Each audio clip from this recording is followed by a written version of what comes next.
A Rose for Emily by William Faulkner. When Miss Emily Grierson died, our whole town went to her funeral. The men, through a sort of respectful affection for a fallen monument; the women, mostly out of curiosity, to see the inside of her house, which no one save an old manservant, a combined gardener and cook, had seen in at least 10 years. It was a big, squarish frame house that had once been white, decorated with cupolas and spires and scrolled balconies in the heavily lightsome style of the 70s, set on what had once been our most select street. But garages and cotton gins had encroached and obliterated even the august names of that neighborhood.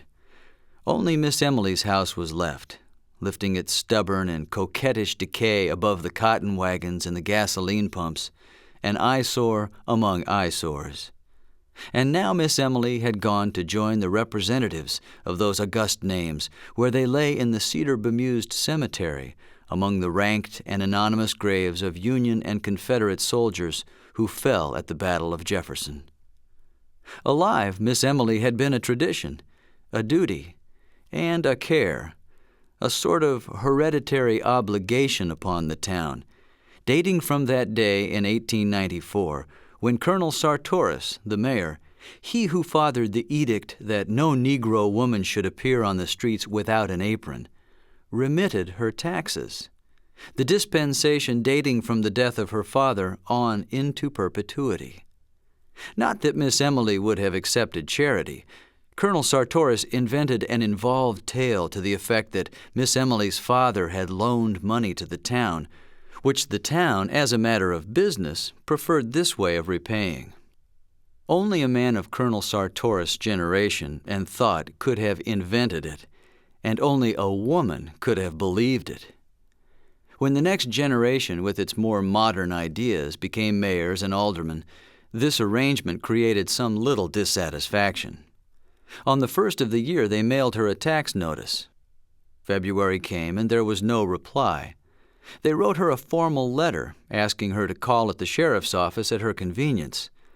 A week later, the mayor wrote her himself, offering to call or to send his car for her, and received in reply a note on paper of an archaic shape, in a thin, flowing calligraphy in faded ink, to the effect that she no longer went out at all. The tax notice was also enclosed without comment. They called a special meeting of the Board of Aldermen. A deputation waited upon her, knocked at the door through which no visitor had passed since she ceased giving china painting lessons 8 or 10 years earlier. They were admitted by the old Negro into a dim hall from which a stairway mounted into still more shadow. It smelled of dust and disuse, a close, dank smell. The Negro led them into the parlor. It was furnished in heavy, leather-covered furniture. When the Negro opened the blinds of one window, they could see that the leather was cracked, and when they sat down, a faint dust rose sluggishly about their thighs, spinning with slow motes in the single sun ray. On a tarnished gilt easel before the fireplace stood a crayon portrait of Miss Emily's father. They rose when she entered, a small, fat woman in black, with a thin gold chain descending to her waist and vanishing into her belt, leaning on an ebony cane with a tarnished gold head. Her skeleton was small and spare.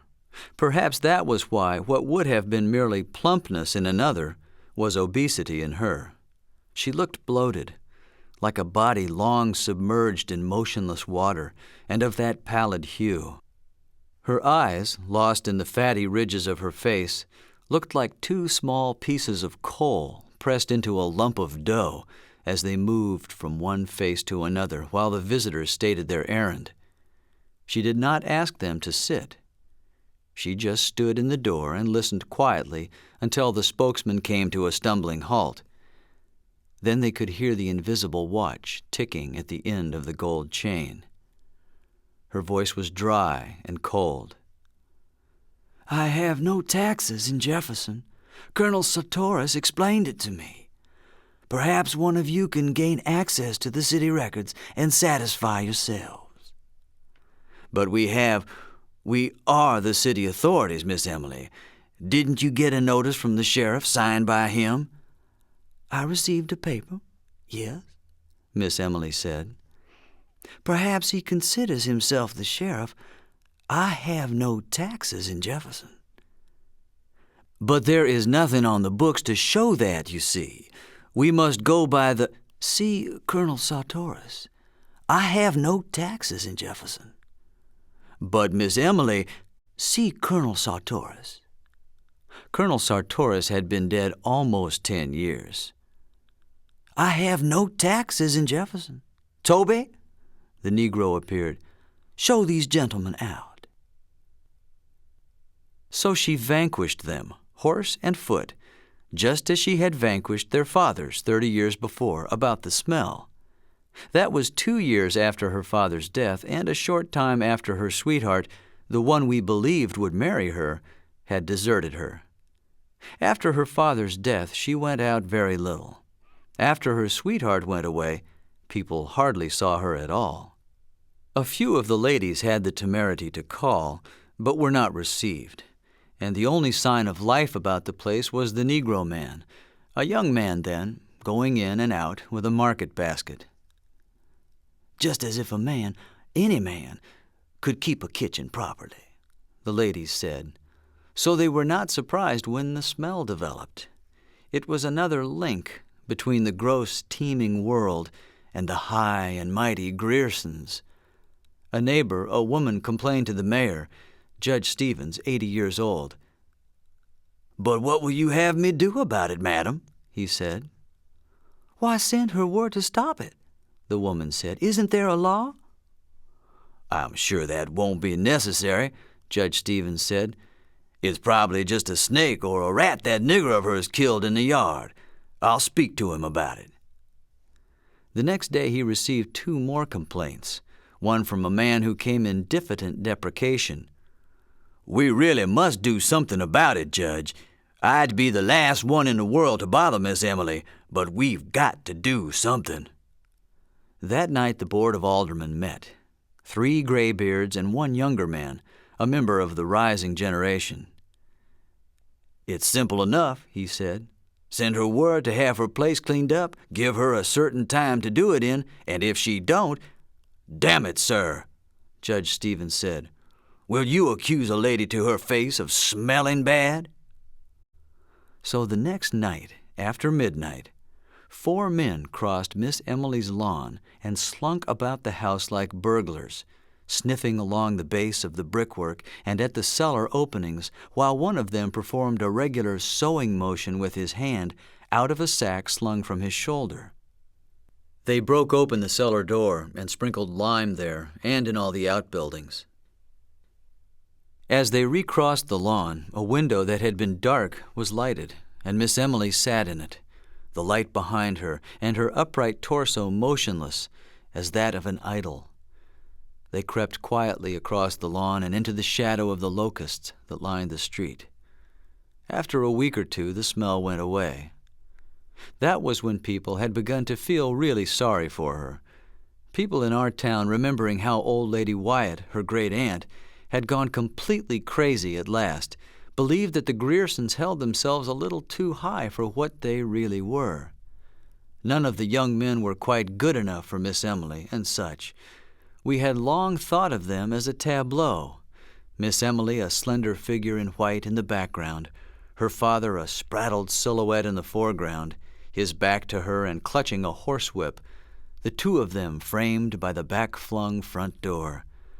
So when she got to be 30 and was still single, we were not pleased exactly, but vindicated. Even with insanity in the family, she wouldn't have turned down all of her chances if they had really materialized. When her father died, it got about that the house was all that was left to her, and in a way, people were glad. At last they could pity Miss Emily. Being left alone and a pauper, she had become humanized. Now she too would know the old thrill and the old despair of a penny more or less. The day after his death, all the ladies prepared to call at the house and offer condolence and aid, as is our custom. Miss Emily met them at the door, dressed as usual and with no trace of grief on her face. She told them that her father was not dead. She did that for 3 days, with the ministers calling on her and the doctors trying to persuade her to let them dispose of the body. Just as they were about to resort to law and force, she broke down, and they buried her father quickly. We did not say she was crazy then. We believed she had to do that. We remembered all the young men her father had driven away, and we knew that with nothing left, she would have to cling to that which had robbed her, as people will. She was sick for a long time. When we saw her again, her hair was cut short, making her look like a girl with a vague resemblance to those angels in colored church windows, sort of tragic and serene.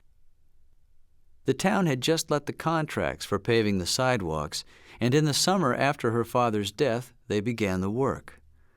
The construction company came with niggers and mules and machinery, and a foreman named Homer Barron, a Yankee, a big, dark, ready man with a big voice and eyes lighter than his face. The little boys would follow in groups to hear him cuss the niggers, and the niggers singing in time to the rise and fall of picks. Pretty soon he knew everybody in town. Whenever you heard a lot of laughing anywhere about the square, Homer Barron would be in the center of the group. Presently we began to see him and Miss Emily on Sunday afternoons, driving in the yellow-wheeled buggy and the matched team of bays from the livery stable. At first we were glad that Miss Emily would have an interest, because the ladies all said, "Of course a Grierson would not think seriously of a Northerner, a day laborer." But there were still others, older people, who said that even grief could not cause a real lady to forget noblesse oblige, without calling it noblesse oblige. They just said, "Poor Emily, her kinsfolk should come to her." She had some kin in Alabama, but years ago her father had fallen out with them over the estate of old Lady Wyatt, the crazy woman, and there was no communication between the two families. They had not even been represented at the funeral. And as soon as the old people said, "Poor Emily," the whispering began. "Do you suppose it's really so?" they said to one another. "Of course it is. What else could?" This behind their hands, rustling of craned silk and satin, behind jalousies closed upon the sun of Sunday afternoon, as the thin, swift clop, clop, clop of the matched team passed. Poor Emily.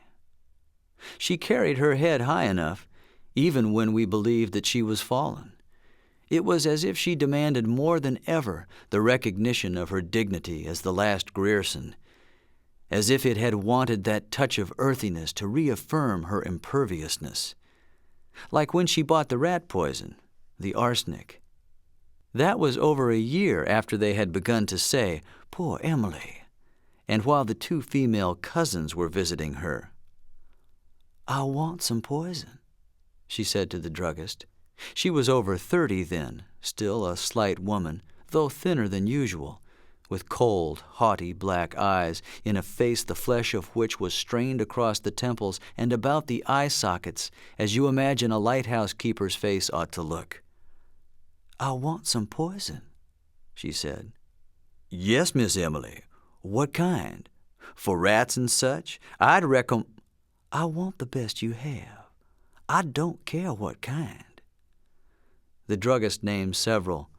"They'll kill anything up to an elephant. But what you want is—" "Arsenic," Miss Emily said. "Is that a good one?" "Is arsenic? Yes, ma'am. But what you want—" "I want arsenic." The druggist looked down at her. She looked back at him, erect, her face like a strained flag. "Why, of course," the druggist said, "if that's what you want. But the law requires you to tell what you are going to use it for." Miss Emily just stared at him, her head tilted back in order to look him eye for eye, until he looked away and went and got the arsenic and wrapped it up. The Negro delivery boy brought her the package. The druggist didn't come back. When she opened the package at home, there was written on the box under the skull and bones, "For rats." So the next day we all said, "She will kill herself." And we said it would be the best thing. When she had first begun to be seen with Homer Barron, we had said, "She will marry him." Then we said, "She will persuade him yet," because Homer himself had remarked he liked men, and it was known that he drank with the younger men in the Elks Club, that he was not a marrying man. Later we said, "Poor Emily," behind the jalousies as they passed on Sunday afternoon in the glittering buggy, Miss Emily with her head high, and Homer Barron with his hat cocked and a cigar in his teeth, reins and whip and a yellow glove. Then some of the ladies began to say that it was a disgrace to the town and a bad example to the young people. The men did not want to interfere, but at last the ladies forced the Baptist minister, Miss Emily's people were Episcopal, to call upon her. He would never divulge what happened during that interview, but he refused to go back again. The next Sunday they again drove about the streets, and the following day the minister's wife wrote to Miss Emily's relations in Alabama. So she had blood kin under her roof again, and we sat back to watch developments. At first nothing happened. Then we were sure that they were to be married. We learned that Miss Emily had been to the jeweler's and ordered a man's toilet set in silver with the letters HB on each piece. 2 days later we learned that she had bought a complete outfit of men's clothing, including a nightshirt, and we said, "They are married." We were really glad. We were glad because the 2 female cousins were even more Grierson than Miss Emily had ever been. So we were not surprised when Homer Barron, the streets had been finished some time since, was gone. We were a little disappointed that there was not a public blowing off, but we believed that he had gone on to prepare for Miss Emily's coming, or to give her a chance to get rid of the cousins. By that time it was a cabal, and we were all Miss Emily's allies to help circumvent the cousins. Sure enough, after another week they departed. And as we had expected all along, within 3 days Homer Barron was back in town. A neighbor saw the Negro man admit him at the kitchen door at dusk one evening. And that was the last we saw of Homer Barron, and of Miss Emily for some time. The Negro man went in and out with the market basket, but the front door remained closed. Now and then we would see her at a window for a moment, as the men did that night when they sprinkled the lime, but for almost 6 months she did not appear on the streets. Then we knew that this was to be expected too, as if that quality of her father which had thwarted her woman's life so many times had been too virulent and too furious to die. When we next saw Miss Emily, she had grown fat, and her hair was turning gray. During the next few years it grew grayer and grayer until it attained an even pepper and salt iron gray, when it ceased turning. Up to the day of her death at 74, it was still that vigorous iron gray, like the hair of an active man. From that time on her front door remained closed, save for a period of 6 or 7 years when she was about 40, during which she gave lessons in china painting. She fitted up a studio in one of the downstairs rooms, where the daughters and granddaughters of Colonel Sartoris' contemporaries were sent to her with the same regularity and in the same spirit that they were sent to church on Sundays, with a 25-cent piece for the collection plate. Meanwhile, her taxes had been remitted. Then the newer generation became the backbone and the spirit of the town, and the painting pupils grew up and fell away, and did not send their children to her with boxes of color and tedious brushes and pictures cut from the ladies' magazines. The front door closed upon the last one, and remained closed for good. When the town got free postal delivery, Miss Emily alone refused to let them fasten the metal numbers above her door and attach a mailbox to it. She would not listen to them. Daily, monthly, yearly, we watched the Negro grow grayer and more stooped, going in and out with the market basket. Each December we sent her a tax notice, which would be returned by the post office a week later, unclaimed. Now and then we would see her in one of the downstairs windows. She had evidently shut up the top floor of the house, like the carven torso of an idol in a niche, looking or not looking at us, we could never tell which. Thus she passed from generation to generation, dear, inescapable, impervious, tranquil, and perverse. And so she died, fell ill in the house filled with dust and shadows, with only a doddering Negro man to wait on her. We did not even know she was sick. We had long since given up trying to get any information from the Negro.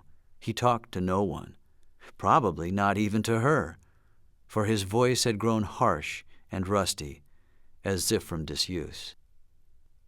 She died in one of the downstairs rooms, in a heavy walnut bed with a curtain, her gray head propped on a pillow yellow and moldy with age and lack of sunlight. The Negro met the first of the ladies at the front door and let them in, with their hushed, sibilant voices and their quick, curious glances, and then he disappeared. He walked right through the house and out the back and was not seen again. The two female cousins came at once. They held the funeral on the second day, with the town coming to look at Miss Emily beneath a mass of bought flowers, with the crayon face of her father musing profoundly above the bier, and the ladies sibilant and macabre, and the very old men, some in their brushed Confederate uniforms, on the porch and the lawn, talking of Miss Emily as if she had been a contemporary of theirs, believing that they had danced with her and courted her perhaps, confusing time with its mathematical progression, as the old do, to whom all the past is not a diminishing road, but instead a huge meadow which no winter ever quite touches, divided from them now by the narrow bottleneck of the most recent decade of years. Already we knew that there was one room in that region above stairs which no one had seen in 40 years, and which would have to be forced. They waited until Miss Emily was decently in the ground before they opened it. The violence of breaking down the door seemed to fill this room with pervading dust. A thin, acrid pall, as of the tomb, seemed to lie everywhere upon this room, decked and furnished as for a bridal, upon the valance curtains of faded rose color, upon the rose-shaded lights, upon the dressing table, upon the delicate array of crystal and the man's toilet things backed with tarnished silver, silver so tarnished that the monogram was obscured.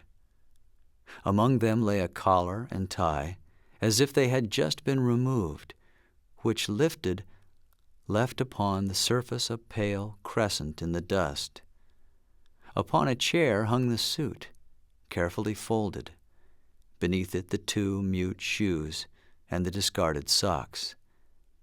The man himself lay in the bed. For a long time we just stood there, looking down at the profound and fleshless grin.